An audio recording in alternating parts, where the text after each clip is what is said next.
Esta noche vamos a tratar el tema de libros, el Evangelio según el Espiritismo, el capítulo 22, no separéis lo que Dios ha unido. En otras palabras, nos hacemos la idea de que si Dios permite el divorcio después que las personas se han casado, no, todo ese tema vamos a analizarlo desde el punto de vista del espiritismo.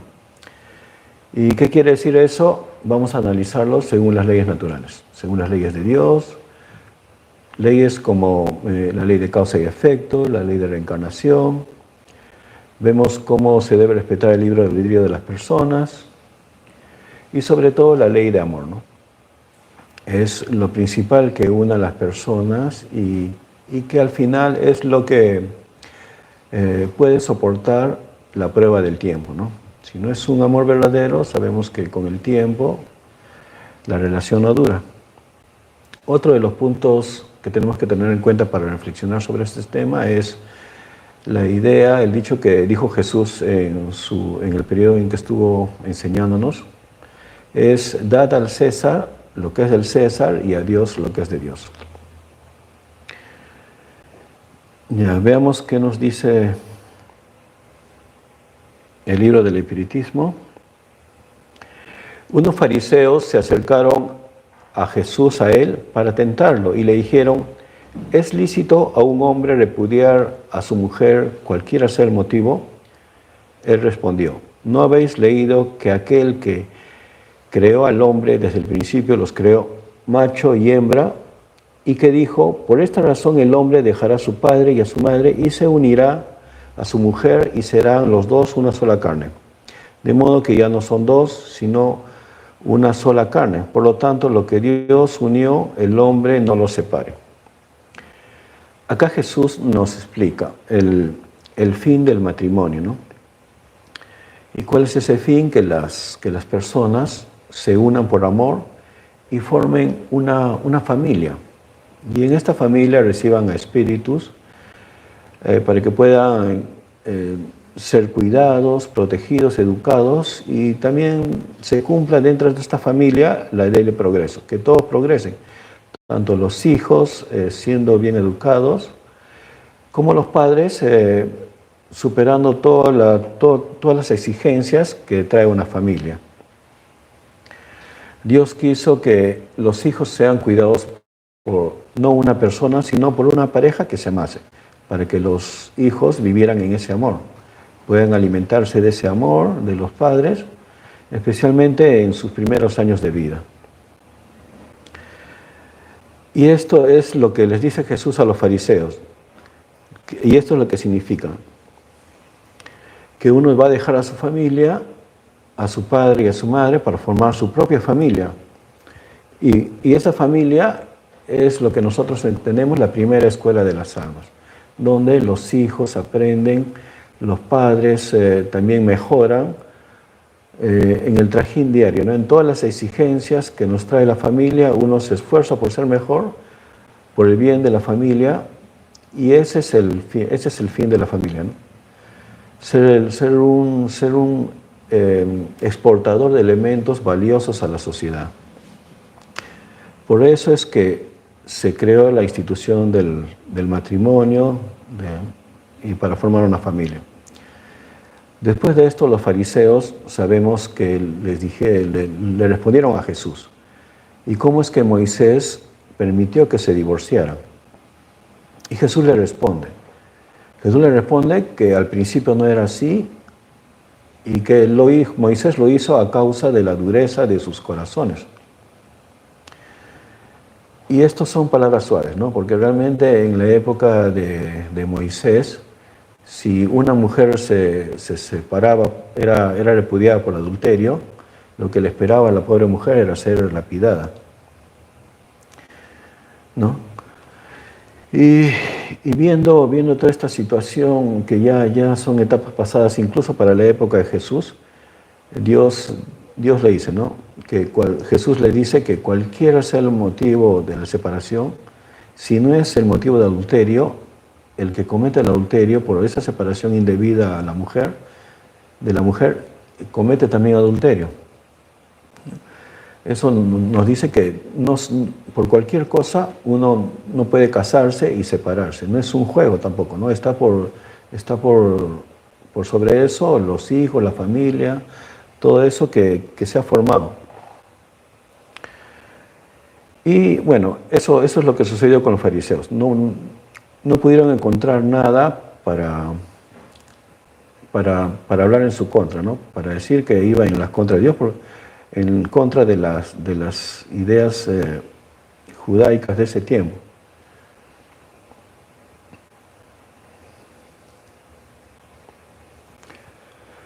Solo lo que viene de Dios es inmutable. Lo que es obra de los hombres está sujeto a cambios. Las leyes de la naturaleza son las mismas en todos los tiempos y en todos los lugares. Las leyes humanas varían según las épocas, los países y el progreso de la inteligencia. Bueno, acá podemos reflexionar de que por encima de las tradiciones, de las leyes humanas, que generalmente cambian con el tiempo, con el lugar, la sociedad, los países, por encima de eso están las leyes de Dios, las leyes naturales. Y esas al final son las que persisten y son nuestras guías. Y mientras la sociedad, la civilización va mejorando, nuestra legislación en cuanto a nuestra vida cotidiana, a las instituciones como el matrimonio, también va mejorando, ¿no? Antes, en las épocas, de la época de Moisés era terrible, ¿no? La legislación permitía lapidar a la mujer adúltera. Ahora eso ya no es posible, ¿no? Lo consideramos una barbaridad. Vemos cómo ha estado evolucionando a través del tiempo. Era posible, se veía que el matrimonio era matrimonio por conveniencia. Poco interesaba el amor entre las parejas. Generalmente se casaban, si era la familia real o de la nobleza, se casaban por mantener un estatus, un estatus o por mantener buenas relaciones entre los estados. Ahí lo que primaba eran las cuestiones políticas.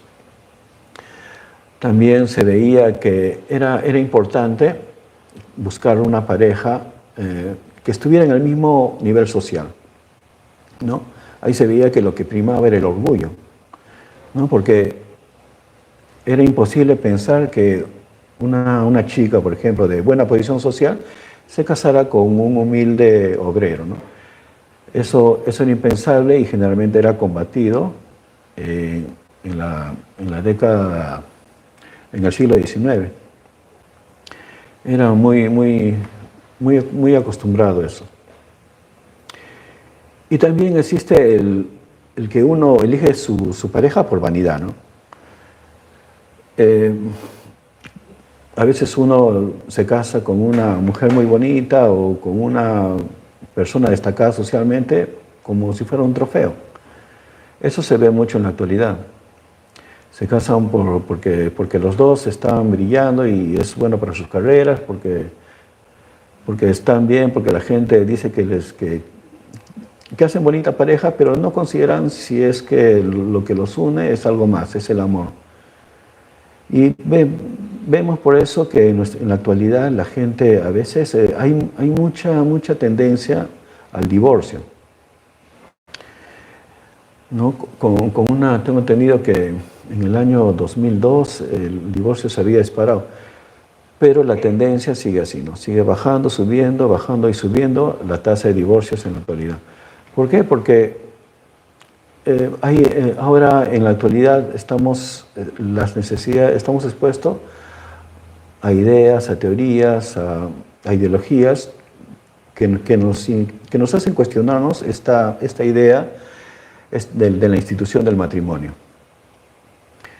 Nos dicen que no es necesario un papel para estar casados. Bueno, hasta cierto punto eso es cierto, ¿no? Vemos que la legislación va mejorando. Hemos visto que la posición de la mujer ha ido mejorando, cosa que está bien, porque es injusto que la mujer anteriormente, en el matrimonio en el siglo XIX, 18 sea considerado como un objeto, que no tuviera derecho ni a votar, que no tuviera derechos legítimos sobre la decisión de la familia. Eso con el paso de la sociedad, con el progreso de la sociedad, va mejorando. Y eso también se traduce, se ve en las legislaciones, en la Constitución. Para proteger la institución de la familia. La institución de la familia, del hogar. Es cierto. No.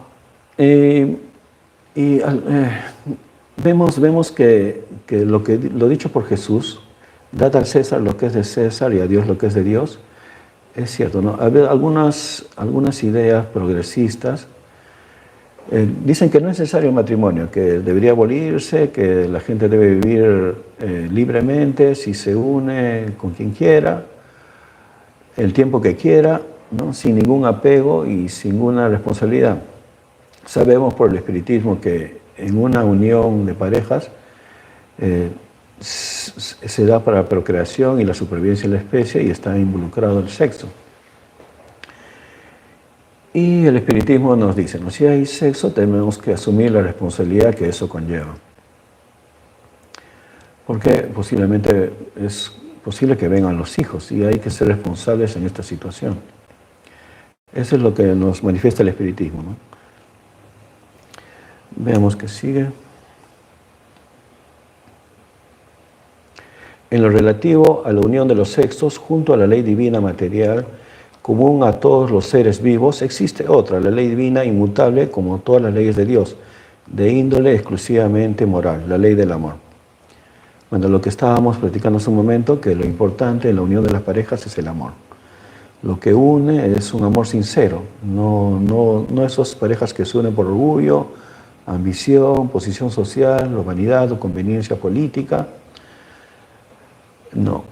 Eso generalmente puede durar un tiempo, pero si sobre eso está alejado del amor entre las parejas, es posible que no dure. Y generalmente no dura, ¿no? Las parejas encuentran otras parejas con las que son afines y como no se satisfacen emocionalmente, porque no solo somos gente pensante, sino sentimos y necesitamos que nos satisfagan nuestras emociones o que compartan nuestras emociones. Hoy hay una dinámica sana entre las parejas emocionalmente. Si no hay eso, lo voy a buscar en otro sitio. Eso está por hecho. Y más aún si consideramos la ley de la reencarnación. Lo que mantiene unidas a las parejas a través de las encarnaciones es el amor. Hemos escuchado en el libro, por ejemplo, en el libro En nuestro hogar, hay la historia de un señor que estaba casado, pero el señor, aunque estaba casado y bueno, quería a su familia, no era un amor puro. ¿Por qué? Porque no satisfacía las necesidades de su esposa, que de seguro las tenía. En cambio, este señor iba a los bares, tenía una vida bohemia, cometía excesos en cuanto al sexo y la comida, y terminó desencarnando antes de tiempo, ¿no? Y ya en el otro lado estaba preguntando por su familia, que seguro estaban muy preocupados por él. Pero resulta que no. La señora, una vez pasada la época de luto, seguramente se casó con otra persona y se veía que estaba bien compenetrada con esta persona, ¿no? Vemos que lo que une realmente al final y lo que perdura, pasa la prueba del tiempo, es el amor sincero, ¿no? Otra historia del libro Nuestro Hogar con referencia a esto es, había una señora que estaba en su casa, en el plano astral superior, en el cielo, y vivía con sus hijos. Su esposo ya había regresado a la tierra, ¿no? Ya había regresado y su esposo había muerto antes, 20 años antes, había desencarnado 20 años antes que la esposa, y el señor hizo servicios en el otro lado y gracias a esos servicios pudo conseguir una casa en el otro plano. Y ahí es donde esperaba a su esposa, que parece que también no se había casado, ¿no? Sino estaba esperando encontrarse con su esposo. Y vemos que el amor sincero es así, ¿no? No importa la muerte, de todos modos se van a encontrar en el otro plano, y si vuelven a nacer, olvidan todo lo que han vivido anteriormente, lo único que queda es lo que ha sido puro, lo que nos une realmente, ¿no? Y si se encuentran nuevamente, van a tener mucha afinidad y otra vez van a seguir amándose y formar una familia, todo, ¿no? Lo que no pasa en unas relaciones por conveniencia, que ni bien pueden, ya les gustaría salirse, ¿no?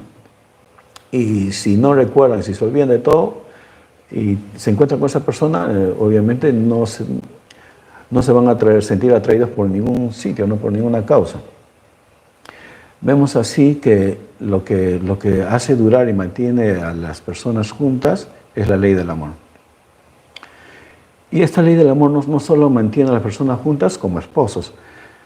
Sabemos por el libro de los espíritus que hay espíritus que se han mantenido juntos a lo largo de sus experiencias reencarnatorias, como amigos, primos, padre, hijo, tío, sobrino, esposos, maestro, discípulo.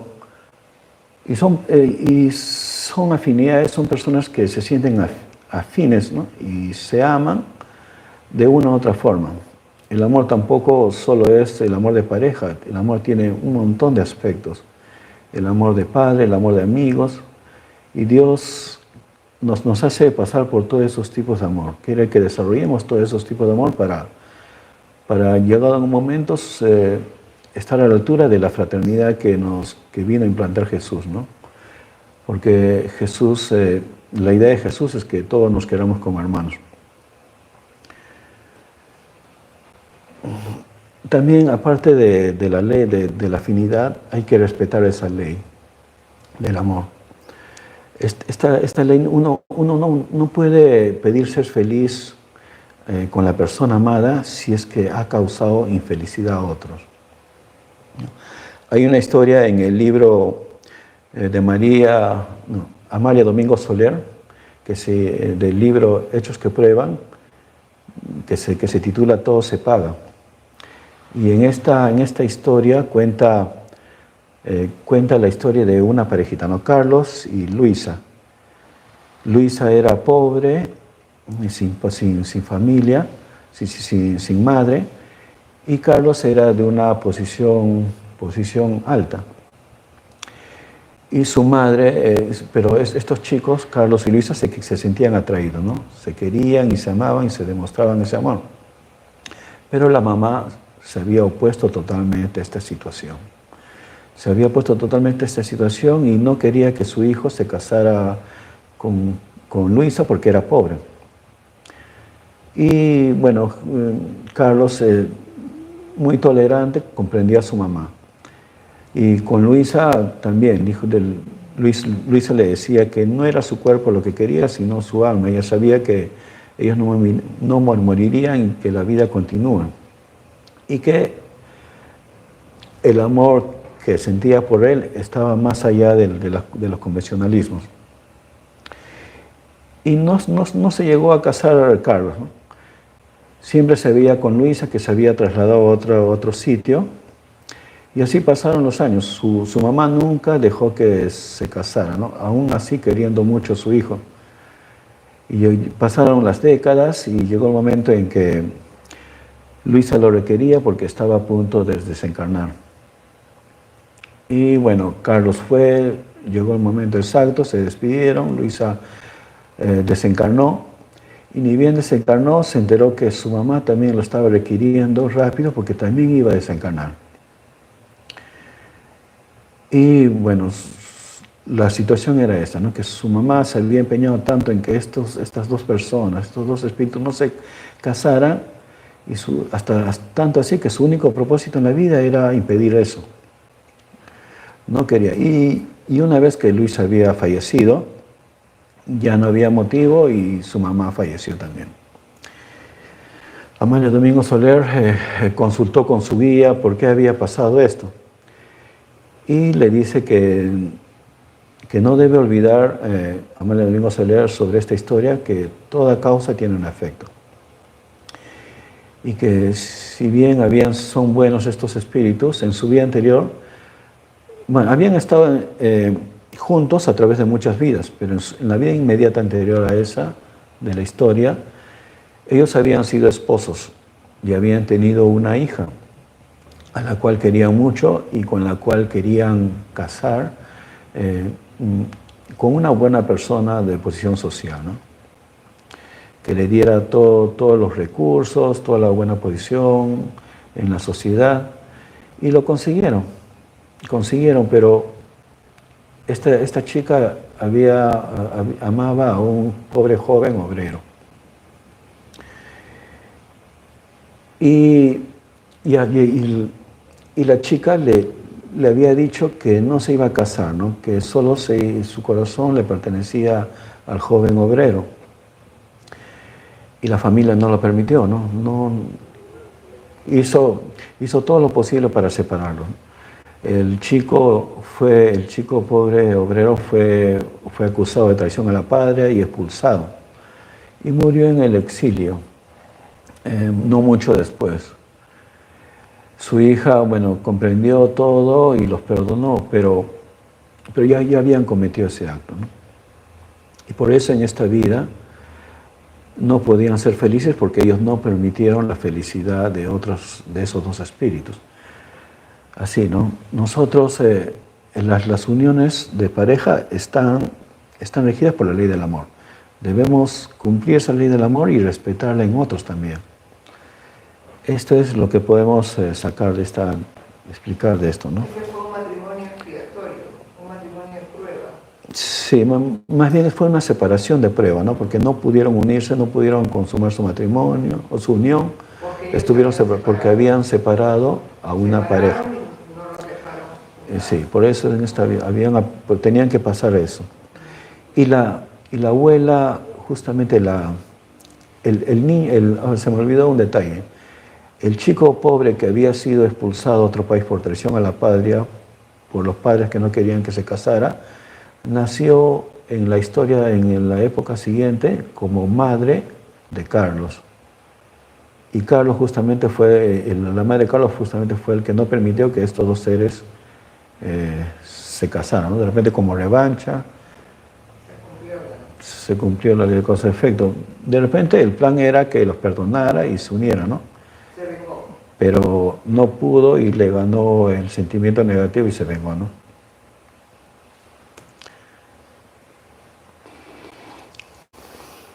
En las condiciones habituales del matrimonio, se tiene en consideración la ley del amor. Lo que se busca no es la satisfacción del corazón, sino la del orgullo, de la vanidad y de la ambición. En una palabra, la satisfacción de los intereses materiales. ¿El matrimonio es conveniente? Se preguntan. Esta pregunta pesaba más si es que de la pregunta si es que la persona se amaba. Si es conveniente para la política, para la riqueza de los padres, para la posesión de la familia, para buscar una nueva posición, porque el linaje ha caído en desgracia, ¿no? Pero vemos que eso no dura y que no es algo nuevo, ¿no? Nosotros ya estamos pasando esa etapa, pero en la antigüedad cada vez cuando retrocedemos más en el tiempo vemos que eso es lo que imperaba más. Ahora son pocos los sitios, ¿no? que se ve eso, pero aún se ve. Incluso estuve escuchando que hay comunidades gitanas donde hay mercados de esposas,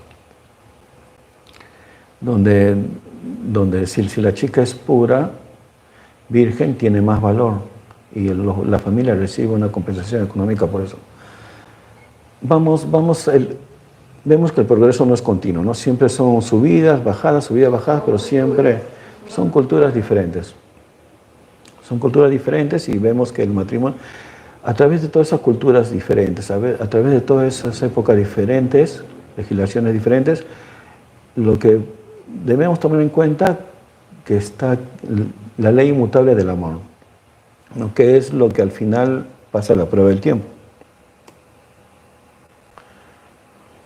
Sin embargo, ni la ley civil ni los compromisos que ella establece pueden suplir a la ley del amor, cuando esta última no preside la unión.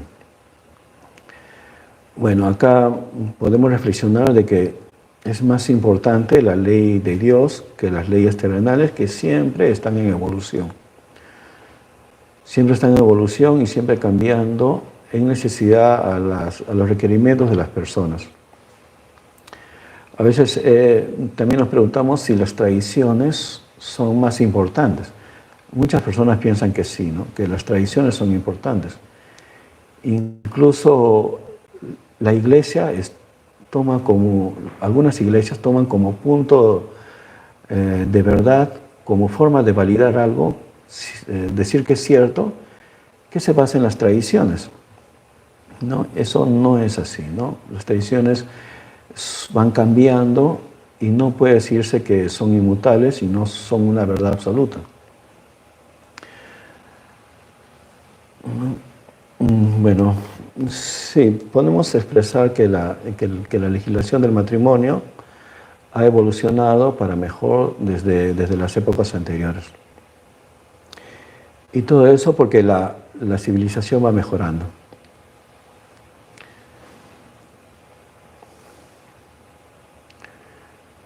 Cuando Dios dice seréis una sola carne y cuando Jesús manifiesta no separéis lo que Dios ha unido, esas palabras deben entenderse con referencia a la unión según la ley inmutable de Dios y no según la ley de los hombres que se halla sujeta a cambios. Bueno, Dios dijo de que no separéis lo que Él ha unido, pero lo que une a las personas según la ley natural de Dios es la ley del amor.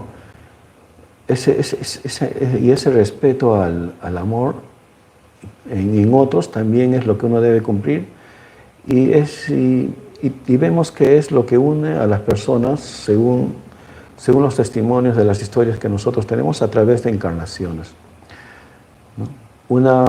Una pareja que se casa por conveniencia en una vida, de seguro en la siguiente ya perdió el lazo totalmente. Pero las personas que no son uniones espirituales, no son uniones por amor, sino uniones por conveniencia. Uniones basadas en necesidades de la sociedad, del momento, ¿no? Todo eso no es lo que Dios manifiesta y podemos responder en este punto la pregunta de que si Dios permite el divorcio. Si ese divorcio es para separar a dos personas que no se soportan, que se hacen daño y que es imposible la convivencia y más aún si los hijos sufren, es sano que se separen. No es lo mismo que se separen a dos personas que se aman por una trama de un tercero. Eso sí va en contra de la ley de Dios. Y entonces podemos concluir que el divorcio, si no está presidido por el amor, el matrimonio, sí es permitido, ¿no? Dios no habla de eso, Dios no se refiere a eso en cuanto a las uniones, ¿no? Que no sean separados. Incluso, si vemos, es imposible que se separen si las personas se aman, ¿no? Pueden estar separadas por un periodo de tiempo, pero después se vuelven a unir por ese amor que se tiene. Y un divorcio, si lo que alumbra a esa pareja son conveniencias, no es necesario que se haga nada, ¿no? Simplemente se van a separar por el paso del tiempo. Entonces vemos que el divorcio no está en contra de las leyes de Dios. Si es que las personas no se aman, ¿no? No se puede separar por algo a las personas, ¿no? Por un tercero que está complotando para que se separen, eso sí es un pecado. Eso sería terrible, ¿no? Y hay casos que se ha visto, ¿no?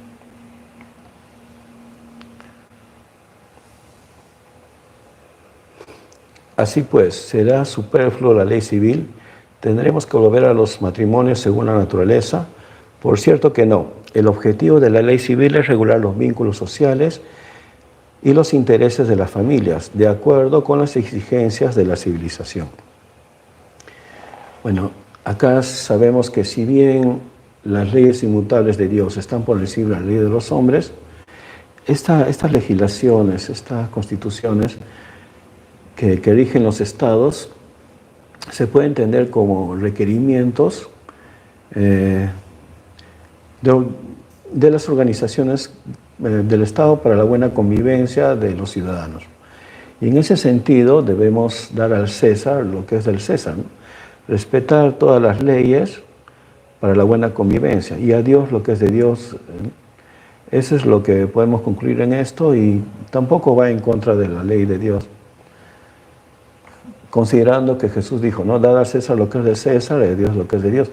No solo se refería al pago de los impuestos, sino a todos los requerimientos que nuestra sociedad para la convivencia tranquila y el progreso nos solicita, en teoría, ¿no? Lo material de lo espiritual. Hay que separar lo material de lo espiritual, ¿no? Sí.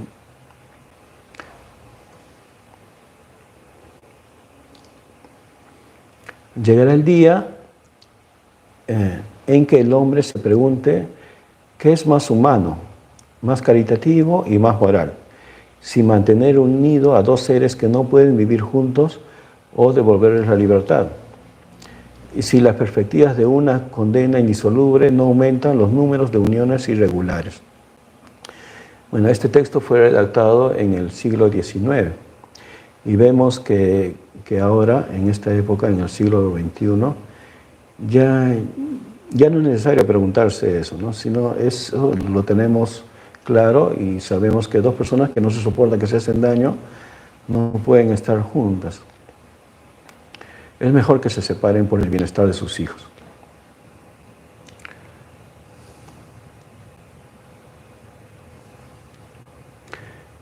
Con todo, tampoco Jesús consagra la indisolubilidad absoluta del matrimonio. ¿Acaso no dijo que por causa de la dureza de vuestro corazón Moisés permitió que repudiéis a vuestras mujeres? Bueno, lo que comentábamos hace un momento. Dios no está en contra de la separación de las uniones religiosas, como manifiestan muchas religiones. Ahora últimamente está más flexible la Iglesia Católica con respecto a este tema, pero antes no. Hace unas décadas era imposible pensar en que el matrimonio religioso se anulara. Ahora sí es posible anular, si es que estas personas no están hechas el uno para el otro e incluso pueden hacer daño, ¿no? Hay historias de matrimonios, de feminicidios, y la tasa de muerte de las mujeres, vemos en la actualidad, vemos que es por las parejas, ¿no? Por sus exparejas, y vemos que estas uniones es mejor que no se den, por la salud mental de ambos y sobre todo de las mujeres. Y Dios, vemos que Jesús tampoco estaba en contra de eso, ¿no? Al decir de que Moisés les permitió que repudiéis a vuestras mujeres. Esto quiere decir que se separaran y que le dieran una carta de divorcio, ¿no? Era mejor eso a que vivieran un martirio las mujeres. Hay que considerar también que en esa época los hombres podían poner cualquier excusa para separarse de sus mujeres y simplemente les pedían el divorcio por cualquier motivo. Y cosa que no era justa, ¿no? No era justa para ellas. Era mucho abuso, mucho machismo, consideraban a la mujer como un objeto. Y si aparecía otra y les gustaba, se iban con la otra. Eso no era justo para las mujeres en general.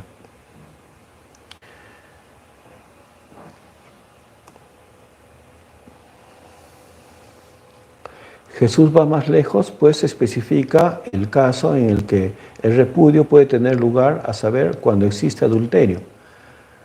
El repudio quiere decir, se le puede dar una carta de divorcio, ¿no?, a la mujer. Ahora bien, allí donde reina un sincero afecto recíproco, el adulterio no existe. Vemos que se puede explicar si unas personas se casan por conveniencia o por cualquier motivo que no sea el amor, ¿no?, al final se separan, de hecho se están separados, ¿no? Y si una de ellas encuentra un amor verdadero, de repente supongo que no es adulterio, pero tampoco está permitido que se case, ¿no? Es una situación en la cual las mismas circunstancias hacen que estén separados por algún motivo. Pero no está condenando ese amor Jesús, ¿no? Nunca condena ese amor, solamente que de repente tiene que esperar el momento adecuado. Es verdad que Jesús prohíbe al hombre desposar a la mujer repudiada, pero debemos tener en cuenta las costumbres y el carácter de los hombres de su tiempo. Bueno, Jesús permitía que la mujer repudiada Jesús decía también que uno no podía casarse con una mujer divorciada, pero hay que considerar el contexto, y el contexto es de que las mujeres divorciadas en muchos casos eran apedreadas, ¿no?, como sucedió al ser encontradas en adulterio, como sucedió en el episodio de la mujer que iba a ser apedreada, ¿no?, y Jesús la llega a salvar. Era preferible en esas circunstancias suplantar una ley bárbara, una costumbre bárbara, por el decir que la mujer por ese adulterio no pueda casarse, ¿no? No, o sea, era sustituir una costumbre bárbara por una situación menos trágica, ¿no? Y eso es lo que podemos entender de esta situación. Y las conclusiones a las que podemos llegar desde el punto de vista espírita es que las uniones en el matrimonio son verdaderas. Si lo que prima es el amor verdadero, pasan la prueba del tiempo. No solo de este tiempo, sino generalmente pasan la prueba del tiempo de los siglos, de las reencarnaciones posteriores, y siempre sus espíritus van unidos, de repente no siempre como parejas, pero siempre están unidos ayudándose mutuamente. También debemos considerar que debemos no solo amar a la persona, sino respetar el amor de otras personas y no basarnos nuestra felicidad en el sufrimiento de otros, porque eso no puede ser y no va con la ley del amor. En cuanto al divorcio, vemos que tampoco está mal, ¿no? Si es preferible que se separen las personas con un divorcio a que estén juntas haciéndose daño, ¿no? Que no es el fin de la espiritualidad. El fin de la espiritualidad es que nosotros progresemos y que aprendamos a amar y amarnos a los demás, ¿no? Y en una situación terrible de una unión infeliz, es mejor separarse. Y debemos respetar la institución del matrimonio de la sociedad en la que vivimos también. Considerando eso, ¿no? Porque debemos considerar que mientras la sociedad avanza, las leyes también progresan y se van alineando a esta ley del amor, ¿no? Que si todos los cumpliéramos, no sería necesario ni siquiera legislar, ¿no? Porque todo lo bueno lo haríamos por amor. Pero como generalmente no es así, existen las legislaciones que protegen la institución del matrimonio, de los hijos, de los derechos de los cónyuges, todo eso, y en las sociedades más avanzadas las constituciones están mejorando, y por ese mismo hecho debemos respetar la institución, las leyes de los hombres, ¿no? Esas son las conclusiones a las que podemos llegar, ¿no? Si hay alguna pregunta, les